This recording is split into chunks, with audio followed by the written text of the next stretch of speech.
Welcome my dear students. Last lecture मध्ये आपण final अकाउंटशी related काही टर्मिनॉलॉजीज बघितल्या. फायनल अकाउंट्स मध्ये काय काय तर बेसिक सुरुवात होते ट्रायल बॅलन्स पासून, मग ट्रेडिंग अकाउंट, P&L अकाउंट आणि बॅलन्स शीट, त्यांचे आपण प्रोफॉर्मा पाहिले होते. मी तुम्हाला होमवर्क दिला होता. मी जो ड्राफ्ट दिला होता तुम्हाला त्याप्रमाणेच, त्या पोझिशनिंग प्रमाणेच तुमचा जो पुस्तकातला प्रोफॉर्मा दिला तो तुम्ही कन्व्हर्ट करायला सांगितला होता मी तुम्हाला, आणि तुमच्या नोटबुक मध्ये पुन्हा एकदा लिहायला सांगितला होता. तो लिहिलाय का चेक करा आणि मला नक्की पाठवा. ठीक आहे. आज आपण सुरू करणार आहोत पुढच्या फायनल अकाउंटची पुढची स्टेप, जी आहे ऍडजस्टमेंट्स.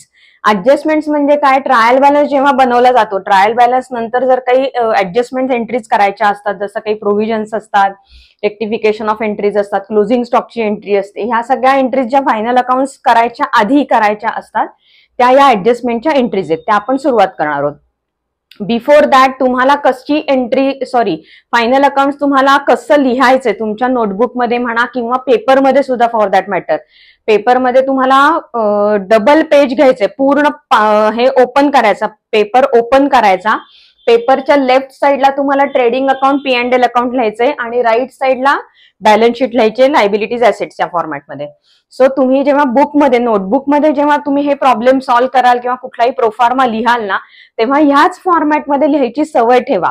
कधीही पाठपोट लिहायचं नाही. मागच्या पानावरती ट्रेडिंग, P&L केलं आणि पान उलटल्यावर बॅलन्स शीट आहे आणि मग वर्किंग नोट आहे, असं अजिबात करायचं नाही. मी अंडरलाईन करून दोनदा सांगेन, हे असं अजिबात करायचं नाही. शेजारीच पाहिजे. एकदा तुम्ही बुक उघडली, A4 साईजची बुक मुद्दाम सांगितली मी, तेही लक्षात घ्या. A4 साईजचीच बुक घ्यायची, म्हणजे हे मावतं नीट लिहिता येतं. सो पेज उघडल्यानंतर लेफ्ट साईडला trading account, P&L account, right साईडला लायबिलिटीज आणि हे. तर मी लेफ्ट साईड आणि राईट साईड का म्हणते हे पण तुम्हाला आता कळेल. सो आता आपण ऍडजस्टमेंट्स ज्या करायच्या आहेत ना, ऍडजस्टमेंटचा बेस काय आहे ते मी आधी शिकवणार आहे तुम्हाला. एकूण 4 प्रकारच्या ऍडजस्टमेंट्स तुम्ही करता. या 4 प्रकारच्या ऍडजस्टमेंट्स कोणत्या कोणत्या ते मी इथे लिहिलेले, ते मी एकदा समजावून सांगणार आहे. ते तुम्ही नीट समजून घेतलं ना आत्ताच, एकदाच पूर्ण समजून घ्या, डोक्यात फिट करून घ्या की आयुष्यभर तुम्ही ते विसरणार नाही, ही खात्री माझी आहे. मी गॅरंटी देते तुम्हाला ह्याची. सो सगळ्यात पहिला आहे सेम साईड. साईड म्हणजे काय ते आधी मी समजावून सांगते. आता मी असं अज्युम करते की ही तुमची नोटबुक आहे. नोटबुकची ही लेफ्ट साईडचं पेज आहे, हे राईट साईडचं पेज आहे. लेफ्ट साईडच्या पेजवर वर ट्रेडिंग अकाउंट, खालती P&L अकाउंट, उजवीकडच्या राईट साईडच्या पेजवरती बॅलन्स शीट आहे. ट्रेडिंग, P&L अकाउंटला डेबिट साईड, क्रेडिट साईड असते. इथे लायबिलिटी आणि ऍसेट. आता मी ह्याला लेफ्ट साईड म्हणतेय. P&L अकाउंट आणि ट्रेडिंग अकाउंटची जी ही डावीकडची बाजू आहे त्याला मी लेफ्ट साईड म्हणतेय, आणि बॅलन्स शीटची लायबिलिटी साईड आहे त्याला मी लेफ्ट साईड म्हणते. सो जी अकाउंट्स आपण ड्रॉ केलेली आहेत ही आणि ही, त्याची जी डावीकडची बाजू आहे त्याला मी लेफ्ट साईड म्हणते. सो ट्रेडिंग, P&L ची ही लेफ्ट साईड आहे आणि ही बॅलन्स शीटची लेफ्ट साईड आहे. राईट साईड म्हणजे बॅलन्स शीटची ऍसेट साईड, ट्रेडिंग, P&L ची क्रेडिट साईड. ओके, याला मी लेफ्ट साईड आणि राईट साईड असं म्हणते. सो सगळ्यात पहिली ऍडजस्टमेंटचा टाईप आहे सेम साईड. सेम साईड म्हणजे ही लेफ्ट आणि ही लेफ्ट. सेम साईड असेल तर सेमच इफेक्ट द्यायचा. ऍडला ऍड, लेसला less. Okay, so left add, left add, right add, right add, left less, left less, right less, right less. Okay, so ह्याला मी काय म्हणते? Left left add, right right add, left left less, right right less. कळलं?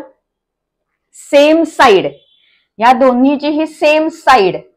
Same हा शब्द आला की ऍडला add, लेसला लेस. सो सेम साईड असेल तर लेफ्टला तुम्ही ऍड केलं तर लेफ्टलाच ऍड करा ह्या बाजूला. जर लेफ्टला लेस केलं तर लेफ्टला लेस करा ह्या बाजूला. राईटला ऍड केलं तर इकडे राईटला ऍड करा, इकडे राईटला लेस केलं तर इकडे राईटला लेस करा. कळलं? हे झालं सेम साईड. दुसऱ्या प्रकारची ऍडजस्टमेंट आहे सेम अकाउंट. म्हणजे सेम अकाउंट, हे किंवा हे किंवा हे. ओके, याच्यात सुद्धा परत शब्द सेम आलाय ना, मग सेम शब्द आला की ऍडला ऍड करायचं, लेसला लेस करायचं. सेम अकाउंट असेल तर लेफ्टला ऍड, राईटला पण ऍड, लेफ्टला लेस, राईटला लेस. ओके, समजा मी बॅलन्स शीट मध्ये आले, लेफ्टला ऍड, राईटला ऍड, लेफ्टला लेस, राईटला लेस. कळलं? मी सेम अकाउंट बद्दल बोलते. Left add, right add, left less, right less. इकडे left add, right add, left less, right less. कळलं? हे झालं सेम अकाउंट. तिसरं आहे आता अपोजिट साइड. सेम साइड म्हणजे मी काय सांगितलं तर लेफ्टला लेफ्ट. आता मी अपोजिट साइड म्हणते म्हणजे तुमच्या लक्षात काय आलं, इकडे जर लेफ्ट असेल तर ह्या बाजूची राईट आहे, अपोजिट साइड आहे. नावात अपोजिट आहे की नाही, मग ऍडला सेकंड इफेक्ट लेस देणार, लेसला सेकंड इफेक्ट ऍड देणार. कळलं? जेव्हा शब्द सेम असतो त्यावेळेला ऍडला ऍड, लेसला लेस.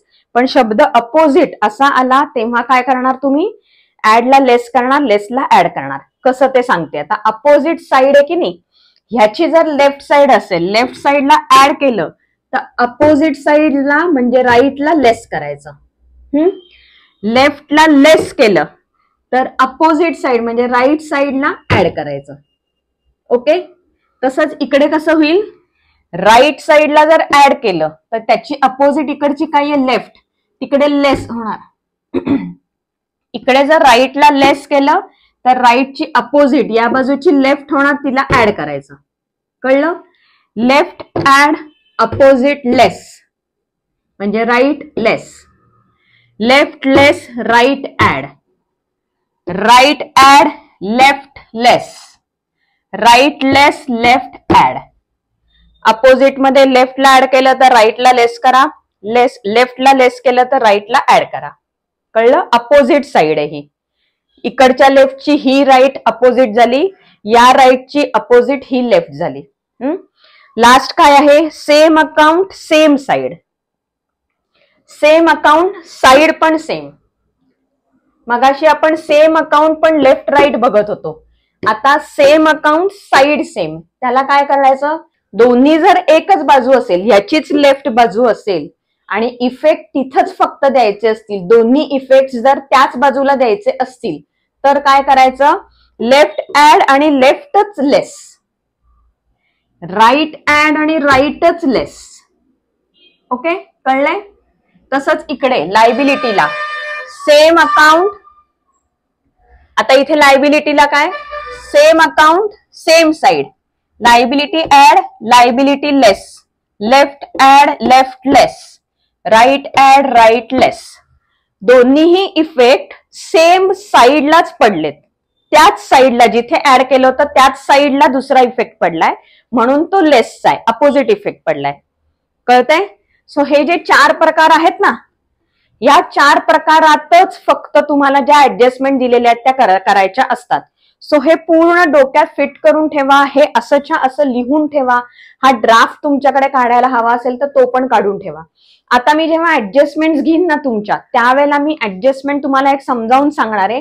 हा ड्राफ्ट मी असाच ठेवणार आहे, प्रत्येक ऍडजस्टमेंट इथे कशी दिसेल आणि ती या 1 2 3 4 पैकी कुठल्या टाईपची आहे हे ही तुम्हाला सांगणार आहे. सो याचा एक फोटो काढून ठेवा आणि हे सारखं सारखं वाचा जोपर्यंत तुम्हाला ते कुठेतरी प्रॉब्लेम येतो, अरे हे कळत नाहीये. जोपर्यंत सगळ्या गोष्टींची क्लॅरिटी येत नाही तोपर्यंत हे सारखं सारखं वाचायचंय. ठीक आहे, ह्याचा फोटो काढून घ्या. एक एक ट्रान्झॅक्शन बघायला सुरुवात करूया. त्याच्या आधी तुमच्या बुकमध्ये तुम्ही नवीन फ्रेश पेज सुरू करायचंय. हेडर लिहायचा आहे ऍडजस्टमेंट्स म्हणून. 3 कॉलम्स करायचे. पहिला कॉलम असेल ट्रान्झॅक्शनचा, त्याच्यानंतरचा सेकंड कॉलम असेल फर्स्ट इफेक्ट आणि थर्ड कॉलम असेल सेकंड इफेक्ट. ओके, सो असं तुम्ही आधी तुमच्याकडे आखून घ्या आणि सिरियल नंबर, मार्जिन मध्ये सिरियल नंबर. सो फर्स्ट आहे तुमचं आउटस्टँडिंग एक्सपेन्सेस. आउटस्टँडिंग एक्सपेन्सेस म्हणजे काय, जे एक्सपेन्सेस होते ते अजूनही आउटस्टँडिंग आहेत. At the end of the year expenditure pay केला गेला नाहीये, it is yet to be paid but it is incurred, याला म्हणायचं आउटस्टँडिंग एक्सपेन्सेस. एक्सपेन्सेस कुठे जातात, नॉमिनल अकाउंट कोणते आहेत आपली, ट्रेडिंग अकाउंट आणि प्रॉफिट अँड लॉस अकाउंटच्या डेबिटला एक्सपेन्सेस जातात. सो फॉर एक्झाम्पल इथे आपण लिहिलेलं आहे 2 indirect expenses. So indirect expenses आपण ऑलरेडी जे वर्षभरात पे झालेले आहेत, इन्कर झालेले आहेत ते लिहिलेले होते. ऍडजस्टमेंट्स मध्ये काय आहे, outstanding expenses, still expenses are outstanding. So first effect काय द्यायचा आहे आपल्याला, आपल्याला जे आउटस्टँडिंग आहेत ते ह्याच एक्सपेन्सेस मध्ये ऍड करायचे, ज्याला आपण म्हणतो ऍड आउटस्टँडिंग एक्सपेन्सेस. ओके, आता हा कुठला टाईप आहे, सेम साइडचा टाईप आहे ऍडजस्टमेंटचा. सो आपण इथे लेफ्ट साइडला ऍड केलंय. सो लेफ्ट ऍड, इथे ऍड लिहिलं ना आपण, आउटस्टँडिंग हा आपण ऍड करतो. जर इथे ऍड लिहिलं आणि सेम साइड असेल तर लेफ्ट ऍड. सो लायबिलिटीला काय म्हणायचं, आउटस्टँडिंग एक्सपेन्सेस. जेवढे आपण इथे आउटस्टँडिंग एक्सपेन्सेस ऍड केले, ही जी अमाऊंट होती ही आपण इथे लिहायची आहे. ओके, सो ह्याच्यातनं तुम्हाला काय कळलं, सेम साइडला लेफ्ट ऍड झालंय. सो आउटस्टँडिंग एक्सपेन्सेसचा फर्स्ट इफेक्ट असेल काय असेल, ऍड टू एक्सपेंडिचर. जो एक्झिस्टिंग एक्सपेंडिचर असेल, जर सॅलरी आउटस्टँडिंग असेल तर सॅलरीला ऍड करा, रेंट आउटस्टँडिंग असेल तर रेंटला ऍड करा. सेकंड इफेक्ट काय असेल, ऍड टू लायबिलिटी. हे दोन्ही ऍडच झालं, कळलं. सो इथे लायबिलिटीला ऍड झालं आणि P&Lच्या डेबिटला जो एक्सपेंडिचर होता त्याला ऍड झालं. सो ऍड टू एक्सपेंडिचर कुठे, P&Lच्या डेबिटला, आणि लायबिलिटी कुठे, बॅलन्स शीटला. बॅलन्स शीट लायबिलिटी, पोझिशन पण लिहायची आहे. आलं लक्षात. आता तसंच तुम्ही मला आउटस्टँडिंग इन्कमचं सांगा बरं, काय असेल. इन्कम्स कुठे लिहितात, एक्सपेन्सेस जर डेबिटला लिहित असतील तर इन्कम्स क्रेडिटला लिहितात. सो इथे काय येणार, बाय इनडायरेक्ट इन्कम येणार आहे, आणि इन्कम जर आउटस्टँडिंग असेल तर ते ऍड करायचं. आउटस्टँडिंग शब्द आला की ऍड करायचं. सो ऍड इनडायरेक्ट इन्कमला आपण आउटस्टँडिंग म्हणणार आहोत. परत सेम साइड राईट ऍड होतं, सॉरी लेफ्ट ऍड झालं मगाशी, तसंच इथे राईट ऍड होणार आहे. सो ऍसेट्सला आपण काय लिहिणार, आउटस्टँडिंग इन्कम. कळलंय. सो तुम्ही इथे काय लिहाल, इथे add to income, P&L credit, आणि add to asset balance sheet. कळलंय. So left add, right add हा पहिला आपण वापरला फॉर्म्युला इथे. आणि सेकंडली तुमच्या लक्षात काय आलंय, जिथे आउटस्टँडिंग हा शब्द असेल तिथे पहिला इफेक्ट ऍडचा देऊन टाकायचा. कळलं, हे बेसिकली कळलं. आता प्रीपेड एक्सपेन्सेस. प्रीपेडचा अर्थ काय होतो की ड्युरिंग द इयर, 12 महिन्यांसाठी आपण ऑलरेडी खर्च तर केलाच, पे पण केला, प्लस आपण जे नेक्स्ट अकाउंटिंग इयर आहे त्याच्यासाठीचा एक्सपेंडिचर करंट अकाउंटिंग इयर मध्ये केलेला आहे, पे केलेला आहे. ओके, सो ह्याला काय म्हणायचं, नेक्स्ट अकाउंटिंग इयर साठीचा प्रीपेड एक्सपेंडिचर. पण ट्रेडिंग P&L अकाउंट आपण कोणत्या इयर साठी लिहितोय, जे करंट अकाउंटिंग इयर साठी चाललंय त्यासाठी. मग पुढचे जे अकाउंटिंग इयरचे एक्सपेन्सेस आहेत ते आता कन्सिडर करून चालेल का, नाही चालणार. मग ते कट ऑफ करायला लागतील. म्हणजे काय करायचे, लेस करायचे. ऑलरेडी पे केलेले आहेत ना, मग ऑलरेडी जे एक्सपेंडिचर इथे दिसतोय त्या एक्सपेंडिचर मधनं ते लेस करायला पाहिजेत. म्हणजे तुम्हाला काय लक्षात आलं, प्रीपेड किंवा प्री हा शब्द आला की मायनस करायचं. जसं आउटस्टँडिंगला मी सांगितलं होतं ऍड करा, तसं प्रीपेड किंवा प्री रिसिव्ड शब्द आला की लेस करा. सो प्रीपेड एक्सपेन्सेस काय होतात, एक्झिस्टिंग एक्सपेन्सेस मधनं लेस होतात. त्याला काय म्हणायचं, लेस प्रीपेड एक्सपेन्सेस. मग जर इकडे लेस झालं तर मी सेकंड टाईपचा जो हे सांगितलेला होता, sorry third type, opposite side. Opposite साइडला मी काय सांगितलं होतं, एक साइडला लेफ्ट साइडला जर लेस झालं तर अपोजिट साइडला ऍड करा. इकडे लेफ्टला लेस झालंय, त्याची अपोजिट साइड कुठली, ऍसेट्सची राईट साइड. सो इथं काय लिहायचंय, प्रीपेड एक्सपेन्सेस. कळलंय का. मगाशी जे आपण शिकलो ना तेच आता आपण ऍप्लिकेबल, मगाशी जे आपण शिकलो तेच अप्लाय करतोय आपण. So left side less, opposite side राईटला ऍड केलंय. सो इथे तुम्ही काय लिहाल, less from expenditure P&L debit आणि add to assets balance sheet. कळलं. आता प्री रिसिव्ड इन्कम, मगाशी मी एक्सप्लेनेशन दिलं तसंच पुढच्या अकाउंटिंग इयर, नेक्स्ट अकाउंटिंग इयरचे पैसे तुम्हाला करंट अकाउंटिंग इयर मध्ये रिसीव्ह झालेले आहेत. मग ते इन्कम करंट अकाउंटिंग इयरचं नाहीये. सो जे करंट इन्कम आपण इथे जे दाखवतोय, ज्यामध्ये हे चुकून इन्क्लूड झालेलं आहे नेक्स्ट अकाउंटिंग इयरचं इन्कम, ते कट ऑफ करायचंय. कट ऑफ करायचंय म्हणजे लेस करायचंय. शब्द प्री रिसिव्ड आहे, प्री शब्द आला, लेस करून टाका. सो इथे लेस प्री रिसिव्ड. प्री रिसिव्ड का म्हणलं, इन्कम आहे म्हणून प्री रिसिव्ड. इकडे लेस केलं की अपोजिट साइडला ऍड करायचं. ही जर राईट साइड आहे तर अपोजिट साइडची लेफ्ट येणार, म्हणजे इथे आपण काय लिहिणार, प्री रिसिव्ड इन्कम. तुम्हाला जर आठवत असेल तर मी फिक्टिशियस ऍसेट्स, फिक्टिशियस लायबिलिटीज असं मागच्या लेक्चरमध्ये तुम्हाला लिहून दिलं होतं ना, ते आहेत हे दोन जे रिअलाइज होत नाहीत. कळलं?